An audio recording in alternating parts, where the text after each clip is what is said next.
Diasco Foot, le miroir du football de la diaspora congolaise.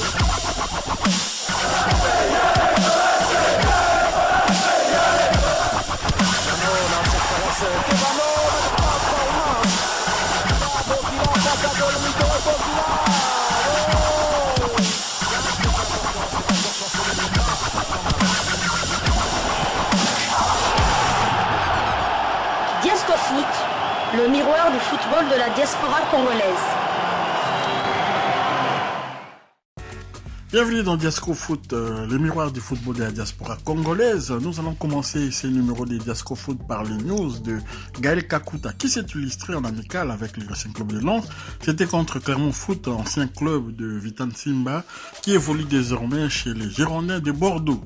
Les 100 et or se sont imposés par 3-1 pour leur deuxième match amical de la journée. Notre compatriote Gaël Kakuta a marqué le deuxième but de la partie, en fin de première période à la 40e minute. Voilà donc Gaël Kakuta est en forme déjà pour les matchs de préparation de la saison. Et donc Clermont Foot, vous savez, l'ancien club de Vitan Simba qui maintenant a fait le choix de partir évoluer chez les Girondins de Bordeaux, un club qui a terminé en position de relégable pour la Ligue 2, mais malheureusement pour des problèmes, je crois, administratifs.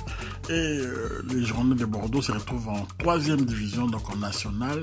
Bonne chance tout de même à Vitan Simba. Gaël Kakuta vraiment est en forme, il a marqué et donc nous le souhaitons bonne continuation parce que la RDC déjà au mois de septembre aura besoin de son talent pour pouvoir essayer de gagner la double confrontation contre la Mauritanie. Je vous l'avais dit, le Racing Club de Lens avait joué deux rencontres le même jour, le même samedi, deux rencontres. Et donc, une rencontre opposait le Racing Club de Lens à Rodez, le club de notre gardien international Lionel Mpassinzao et Rodez sont tombés face au Racing Club de Lens, toujours en amical, avec Lionel Mpassinzao dans le but. Rodez s'est incliné dans la matinée face au Racing Club de Lens par le score Arsenal de 0-1 sur un but de Simon Banza. Voilà, Simon Banza, un international congolais également, qui avait été prêté la saison dernière chez les Portugais de Famalicão.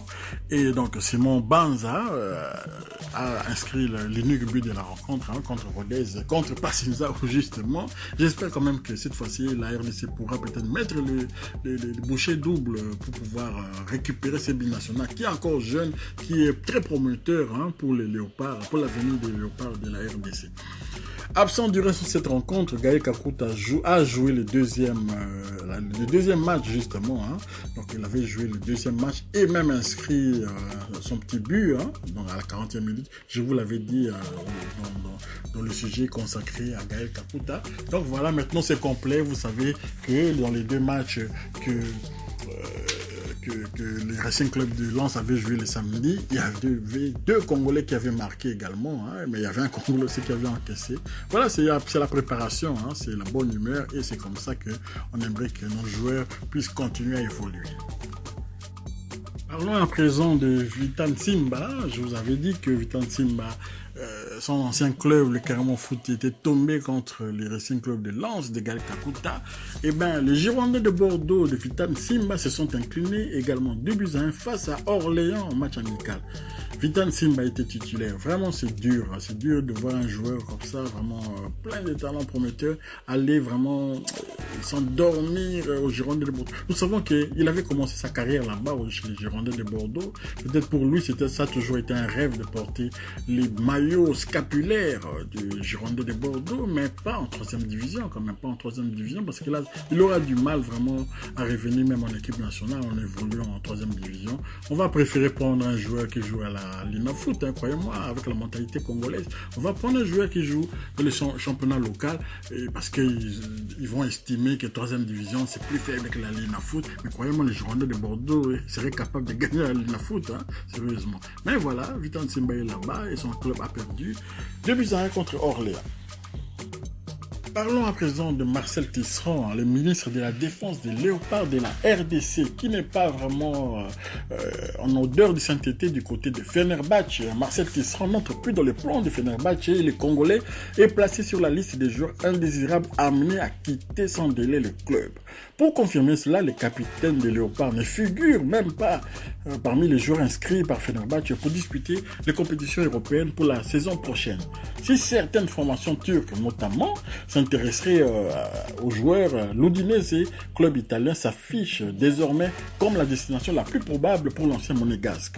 Classé 12e lors de la dernière édition de la Série A, l'Udinese est prêt à mettre 3 millions d'euros sur la table pour s'attacher les services de l'ancien défenseur de Wolfsburg, une somme que Fenerbahçe juge dérisoire. Donc voilà, Fenerbahçe ne veut pas de Marcel Tisserand, mais Fenerbahçe ne veut pas faire un effort financier aussi pour qu'il soit libéré le plus rapidement possible. C'est quelque chose qu'on ne peut pas comprendre. Vous n'aimez pas un joueur, mais vous voulez faire des sous derrière ces joueurs-là. Marcel Tisserand, courage, la RDC a encore besoin de toi, et aux côtés de Chancel Mbemba qui a signé à l'Olympique de Marseille.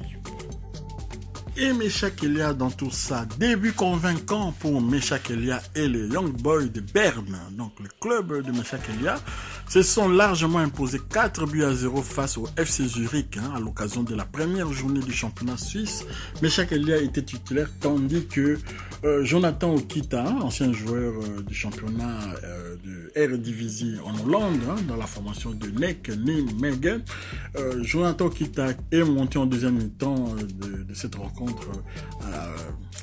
avec son club, le FC Zurich, mais n'a rien pu faire. Le score final était vraiment déjà scellé, 4-0. Donc félicitations à Meshak Elia. Et donc nous allons maintenant le voir contre un autre binational, Jordi Soladiuro. Nous en avons parlé déjà de cela dans les sujets concernant c'est que la qualification du club de Jordi Soladiuro pour l'Europa League Conférence, et donc ils vont affronter le Young Boys de Berne.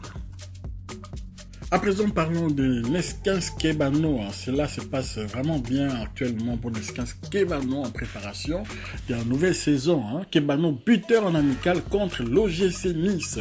Victoire de Fulham en amical face à l'OGC Nice sur le score de 2-0.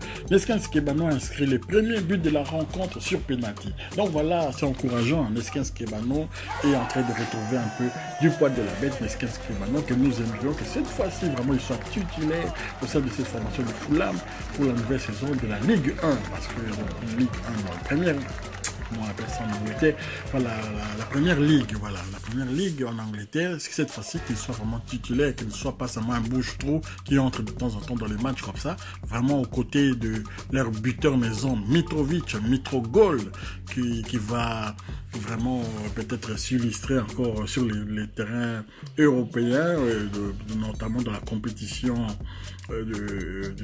avec son équipe nationale de la Serbie. Vous voyez, donc Mitrovic est là avec Neskins Kebano. Ça se passe vraiment très bien. Ancien joueur aussi d'Anderlecht. Donc Mitrovic était un ancien joueur d'Anderlecht. Il a joué avec Chancel Mbemba au sein de la formation belge. Et Neskins Kebano a joué également en Belgique, au Royal Sporting Club de Charleroi et aussi au KRC Genk. Donc voilà, Kebano est en forme, Kebano a marqué, nous sommes contents.